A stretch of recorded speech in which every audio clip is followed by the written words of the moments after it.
a mic The on. mic's on for me. Where are we going? Cape Town this morning.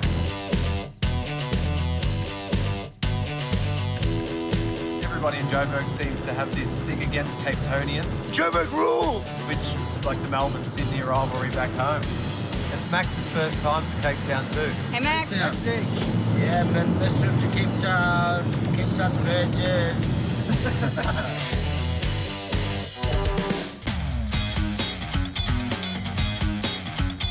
The whole wardrobe is in here. Brenton. Our next stop, Cape Town. Less than 2 hours in the sky and we would land in the mother city.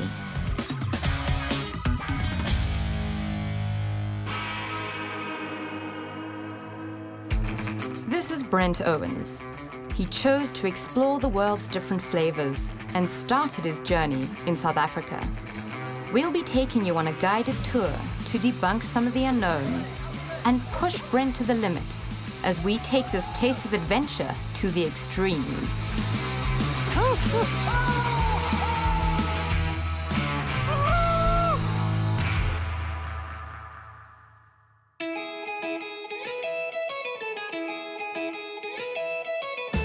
Sitting on the southern tip of Africa, Cape Town's crystal blue ocean is ringed by a city buried in the mountains, surrounded by nature. Cape Town is considered to be one of the most beautiful places in the world. It's just a pity Brent wasn't awake to see most of it. Oh, it's all catching up with me, actually. I feel like I've been hit by a truck.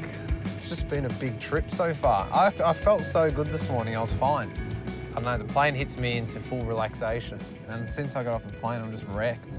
So what's better than a rich coffee to solve that dilemma, right? Yeah, nice double shot macchiato will do the trick.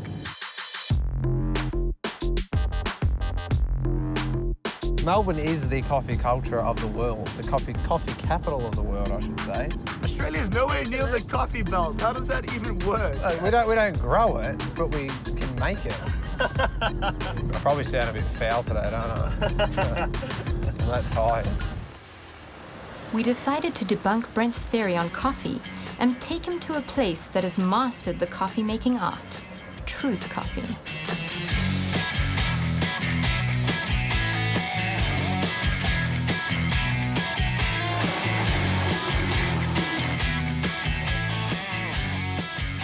I feel like I'm in a set of Mad Max. Good, then we got it right. Yeah. Is that the angle you got? Well, sort of more steampunk than Mad Max. You know what steampunk is? No. Steampunk's when goths discovered the colour brown.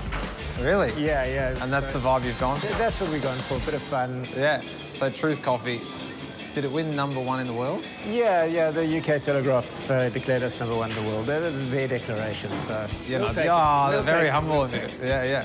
So what makes it the best in the world, do you think? I think a relentless focus on detail, but more than that, it really was about doing something that was extraordinary and world-class and just questioning everything we did. How's that working? Tiring.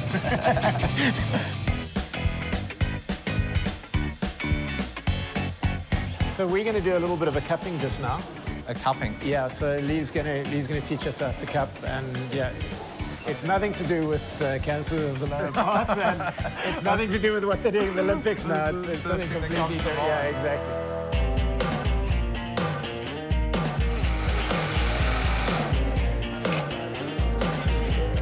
Yeah, the roasters back home are usually hidden away in the warehouses for people to not see.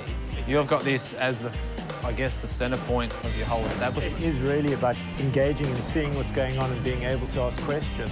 We've got the beautiful vintage machine. Yeah. You know, why not have it out on display? Yeah, it gets a bit noisy and we get some complaints about that, but hey, it's a coffee roaster. It's So character. what did you expect? Is African coffee, you say, the best? Because to us, it seems like it's up there. So here's a little aside. All coffee is African coffee. Ethiopia is the birthplace of coffee. Africa is coffee central, and Ethiopia in particular is the birthplace of coffee. But the culture of enjoying the coffee hasn't existed in Africa. You know, I couldn't be more pleased than having tons of staff who are all African and getting into the culture of coffee. And it's a real sense of giving back. Yeah. It's a bit of a dispute we had in the car, the whole coffee culture in Cape Town, Johannesburg versus Australia. The coffee culture in Cape Town, yeah, we know about that one. Oh, Yeah. here we go. We've already got a Joburg enemy. Cape Town food culture relies on Johannesburg money to actually thrive. But for some reason, that same foodie universe in Johannesburg doesn't seem to exist. But you'd think they'd be the most popular places, and they're not. They're kind of second tier. I mean, you know from personal experience, Cape Town's a foodie capital of the world. There's no question about. Well, you're walking away. Come on! It had to come out somewhere, didn't it? I think Not Melbourne. the A. I did say A. Melbourne.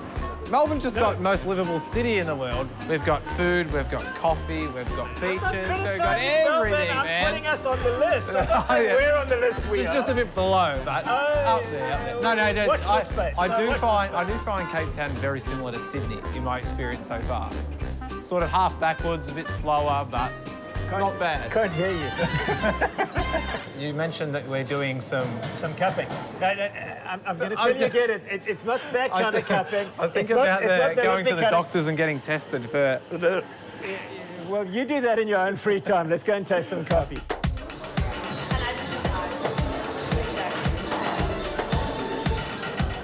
The first cup, we don't know what they are. We're tasting them blind, which is the right way to do it. I don't know what they are. Lee probably does.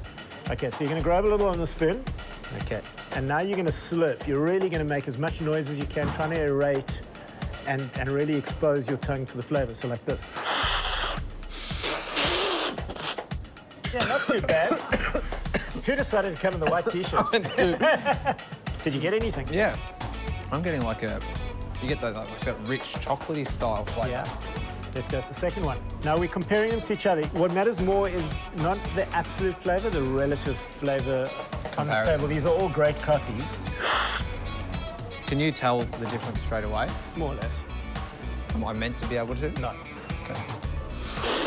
As long as you can notice they are radically different. That's I can the taste a important clear thing. difference between them. Let's go to the third one. That's interesting, yeah. Totally different experience again. Yeah, Creamy. again. Yeah, that one now tastes completely different to what I thought that one tasted like that at the start. Yeah, you don't do this very often, so your mind's playing tricks on you. But let's go to the fourth one.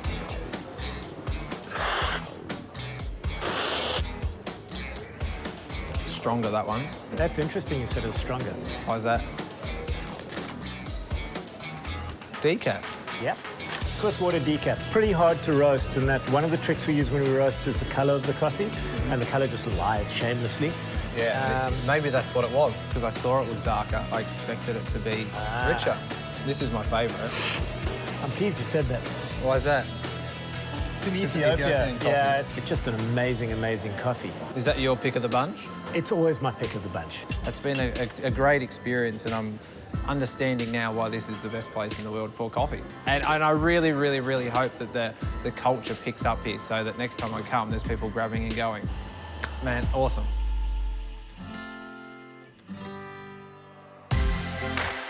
Brent left Truth Coffee all the wiser. He was even willing to concede that perhaps Cape Town was sort of on a level with Melbourne's coffee culture. Our caffeine injection was just what we needed to kick us into action for our next stop, to see a growing trend in Cape Town, where growing was the trend, an organic food garden in the city.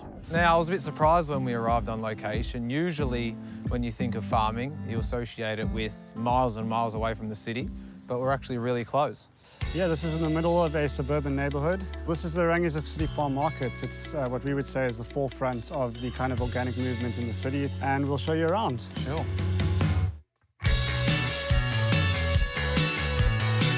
So we have a restaurant now. We started as a tiny little wooden mobile food stall, and we kind of rushed in here with a burger cut in half that probably had been sitting too long, and asked them if they would take us, and they took us, and this is where we started. Yeah. Selling 10 burgers at a market, and now we're selling a few more. And what is the history of here? This used to be a bowling green. My grandparents actually Really? used to live across the road, and they used to play here. And it's a government space. They got a tender to create an organic farm here to show people that it could be done, and to teach underprivileged people how to farm for sustenance, and to teach skills, obviously. And this, obviously, with demand, it got very popular. The stuff that they don't get from here, they get from very, very small farmers around Cape Town. Are restaurants on board that yet, besides you guys, obviously? On board with? With the organic movement. There's quite a few fine dining restaurants that actually have their own farms. That source from small farms. But obviously, you know, with organics being quite small at the moment, it's quite quite expensive. So it's just about being conscious and knowing where your food comes from. Cool. Can we show you around? Sure, go for it. Follow me.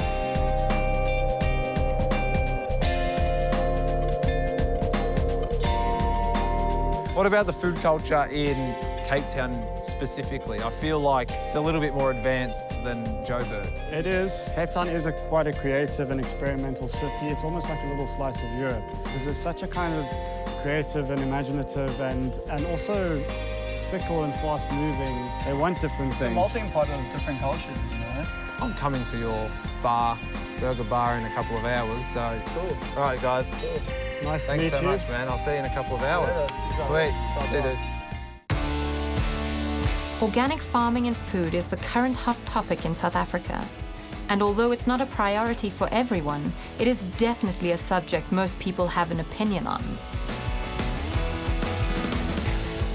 Nowadays, everything is like so mass-produced that you can't get away from it because it's quick and it's easy. You go to your market, get your food, get out. If given the opportunity, I think we should all buy organic if we can afford it, simply because it's better for us. Yeah, but I've never, honestly speaking, I've never really cared. I just eat. Yeah. Just give him some food, man. Yeah, give me food, you know, ciao. We as a crew might not have been able to agree on whether organic was better, but for Brent, Cape Town was living up to its foodie reputation. Our next stop was Upcycle, who provide food and hope to those in need.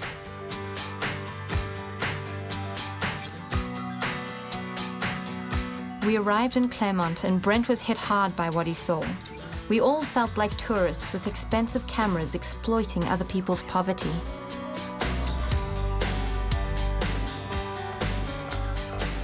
I know we're not doing it here for the wrong reasons, but I don't want the people to feel like we are. It's just, if it was me, I'd be so offended if a camera crew came to film me because I'm homeless to get food. I think it's more important to kind of expose this so people actually see what's going on in Cape Town and like what the kind of scale of the poverty is actually like.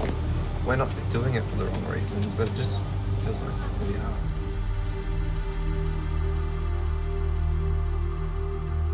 Why don't we put the cameras away and just go and have a talk to them first? Yeah. Let's just go and chat to them. Yeah. Before we just like arrive here with all our cameras out and just, you know.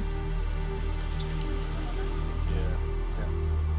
Cool. Do we have to go in? Our producer Lex was able to talk some sense to Brent, and we headed inside. Brent was keen to chat to Ali, who'd put this amazing food scheme together, if we could find him. Where is it? He's back in the kitchen, so let's go that way.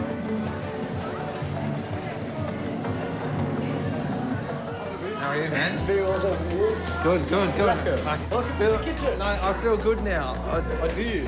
I didn't want to do this when I was in the car. Yeah. I was so excited to come here and show this, but when I got here, we're driving in a van full of cameras with cameramen and producers. It just felt wrong. Yeah. It didn't feel like I should be doing it. But now that we're in here, and there's cameras in there, people are taking selfies and they're dancing and they're having fun, and it's the right thing to do. Yeah, that's what we want. We want that sort of, we want people to feel comfortable when they're coming here, to just create a vibe around it, because everyone here is, it's not a them and us, it's just a we, and that's been forgotten somewhere along the line. So tell me exactly what's happening here today. We're having a big event, and we've intercepted, I think it's about 200 kgs of food that was going to waste, that would have been thrown away, sort of going to landfills.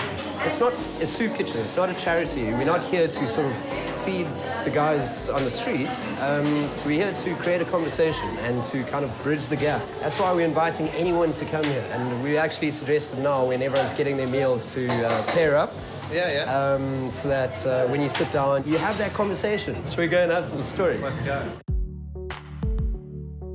Hello, I'm Brent. I'll let you keep going. Keep going, keep going. Okay. What's your name? Khadija. Nice to meet you. What makes you want to do this? You know what? I've come to realize that people that are hungry and homeless and whatever, they are actually a lot happier at times. And you could see, you know, they know how to say thank you and this, appreciate. Appreciate. Yeah, so you start to realize you're so fortunate and you don't give back enough. And then you see this and it's like, okay, so now I need to get more. I need to be involved. Yeah, everybody's just like for the bigger cause. Yeah, it's not for their own gain, and that's actually nice. Everybody's working hard, no one's complaining, everybody's having fun. So I hope that it can, you know, make them want to come out of this situation. Better let you get back to it. So thank you. we can only. Nice to meet you. Nice to meet you too.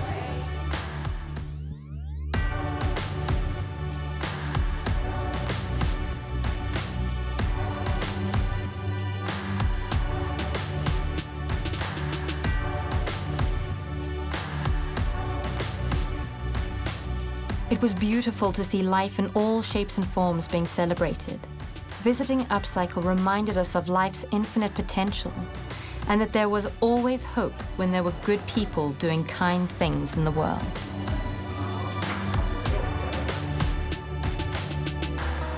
What does this do for you? That is a very good thing. I enjoy it. For the time that I am here, I can see that there are people that love people. And this is making a big difference? Yeah, it's a difference. It's a very big difference, my friend. That's why I thank you all for everything that you did for us for the few hours that you here. We're not trying to change the world or anything, but we're just trying to try and inspire people to try something. I'm so glad that we came. I'm so glad you got in touch, because if we missed this on the itinerary and then discovered it after we'd finished filming, I would have been devastated. Thank you so much. It will help so much. Incredible thing, honestly. Oh, I really thank you for inviting me. Thank you so much.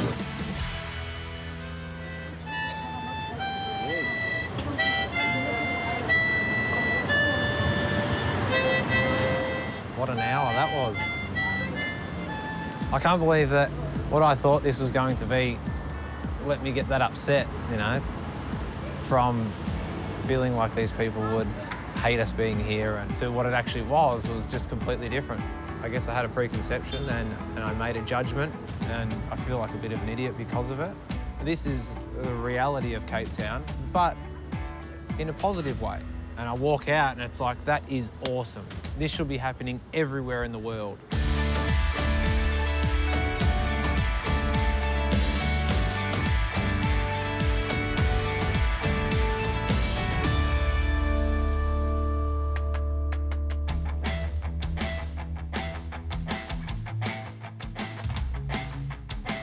With the sun setting, it was time for Brent to meet some Cape Town locals. We headed to Jonah and Jean-Michael's restaurant, Inside and Unwrapped Burgers.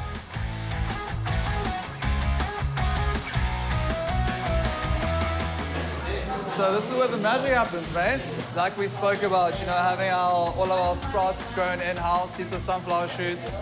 Over there you can see our grass-fed patties being cooked. It looks like it's cheese coming out of it. So all of our patties are stuffed with cheese. Really? That's actually the name, Inside and Unwrapped. So each patty is stuffed with cheese. I didn't even know. You don't know that? I didn't know that at all. Yeah, that's it, man. Cool, should we go over here?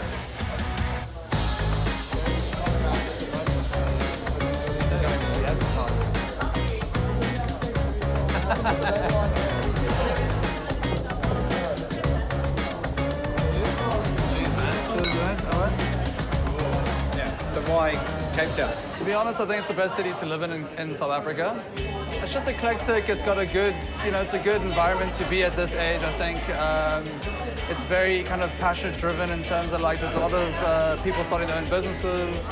It's a student city as well. You know, you got Stellenbosch University, UCT. So there's a lot to offer for people my age. Yeah. What are your views on Oz? I've been to Oz twice, actually. I've been to Perth and I've been to Melbourne. Really enjoyed it. I didn't find the people too friendly. Maybe it's because I had a South African accent. No, I don't know. I mean, everybody's got that opinion everywhere they go. Yeah, I agree. States, I agree. You know, oh, no, but French people aren't friendly. Do you find the cultures similar? The people, the environment? Yeah, I do. Especially, you know, with the kind of like surf culture here. It's very, very prominent in Australia too. The people laid back there, so same as here. I think we cut from the same cloth, Yeah. Well, half of Australia is South Africa. Yeah, well, there we go, yeah. All right, man, I'll let you get back to it. I'll enjoy my beer. Cool, enjoy it. Cheers. Enjoy the space. Cheers. Go meet some locals. As much as we tried to convince Brent otherwise, he was loving Cape Town. It was clear that people here loved it too, so we sent Brent over to a table of locals to get their stories. So the reason I came over is because I'm here for a few days and I'm trying to find out about Cape Town. I'm trying to find out, A, the difference between Cape Town and Joburg, the difference between Cape Town and South Africa, that whole culture of Cape Townians love Cape Town and Cape Town only, and like Cape Town's its own world. It is, there you go. The lifestyle's completely different. You drive less, everything's a lot closer. Really? Yeah, so I describe myself as a born and bred Joburger with the spirit of a Cape Townian. So is that you trying to justify yourself for staying here? Yeah, absolutely. No matter where you are in South Africa, if you reference that word back home, people naturally think that people don't want to live here, they have to live here. Can we just put that to bed for the camera, that people who live in South Africa and Cape Town, especially now, want to be here because they love it? It's not we're forced to be here because we've got no other options. I mean, my whole family lives overseas. It's so difficult to actually leave the city because there's so much here, and there's just, the people are amazing, and I mean, everything about it is incredible. And every time I think about leaving, it kind of breaks my heart a little bit. I mean, I think eventually I'll go just because my family's over there, but the thought of leaving this place is heartbreaking. Yeah. Do you think it's like the world of the most preconceptions on the planet? I think South Africa definitely is. I'm not sure about Cape Town though. I think there's enough sort of literature and photography and internet stuff to show how incredible Cape Town is. When I was like in junior school, I mean, we were like between like 6 and 10, and so I live, it's called Richards Bay, it's like this little town on the east coast, it's like quite close to Mozambique, and there was a leopard in our garden. You're perpetuating the stereotypes. I feel like we can't pretend that it doesn't. There was a person that hit a hippo once crossing the highway. Oh my goodness. Again, you're not helping our reputation. Cape Town's cosmopolitan city, we promise. Okay, but we're talking about Cape Town. I'm just saying, there are places that are still like that. You have to go dry, they've got no lemon or salt. Cheers. Cheers.